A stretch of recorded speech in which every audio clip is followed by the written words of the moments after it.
really good overall game for our guys. Steve Sarkisian called a hell of a game like we knew he would.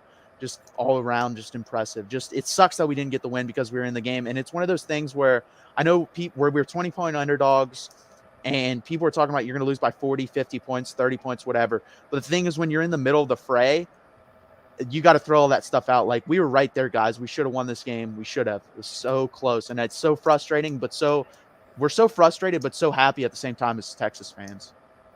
Paxton says sprained shoulder from Sark. That's gigantic news. That's probably 3 to 4 weeks, I would assume. I would rest him the UTSA game.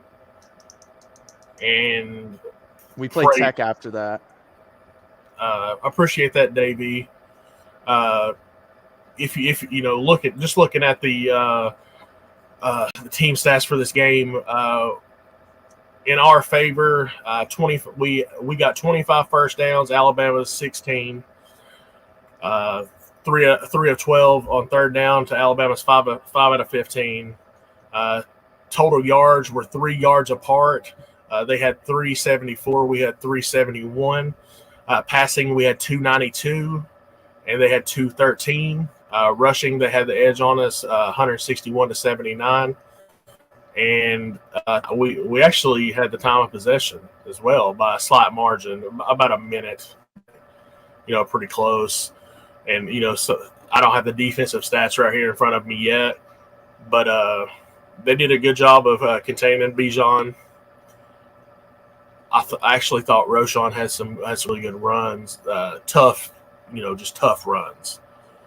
Yeah, Bijan played really well in the second half. Yeah, he did. And he definitely was nicked up there too. You saw his holding his shoulder every once in a while. So hopefully he's okay. Roschon played well. Everyone played well, guys. That's what's so frustrating is the quarterback position after Quinn left just wasn't up to snuff. And actually Hudson Card, it played pretty well before he hurt his ankle. But after that, it was just lights out. There was nothing. He couldn't step into throws.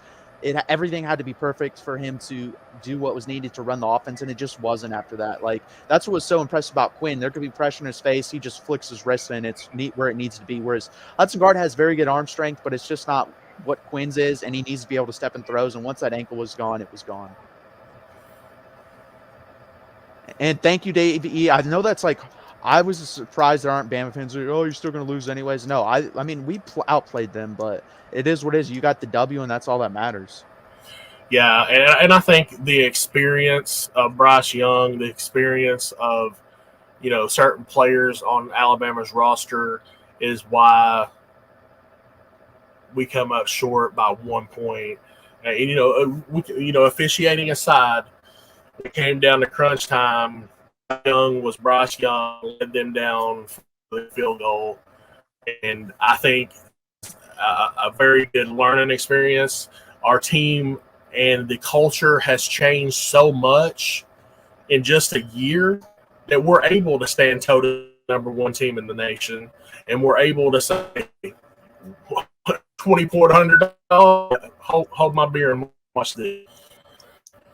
Yeah, if number 6 or 9, it was Ryan Watts. The one thing about that too, his size played against him there because he couldn't get as low as Bryce Young can. So when you're 6'3" and the other guy's 6 foot, and I don't even know if Bryce Young is really 6 foot, you can't. And he aimed at the wrong place. You don't aim whenever you come in as a guy like that. Go as low as possible because at least if you go low, you can get your arms out there if he tries to juke you, and you'll trip him up, and that would have been very helpful there. Lord Raiden. The end of the game was predictable. Winner's going to win, loser's going to lose. Okay. First off, you can say what you want. We lost the game. Very true. But we were in the game the whole time. If Quinn Ewers doesn't get hurt, we'll probably win the game. If the officiating literally doesn't take points off the board, there's a really good chance we win the game. But you can say what you want.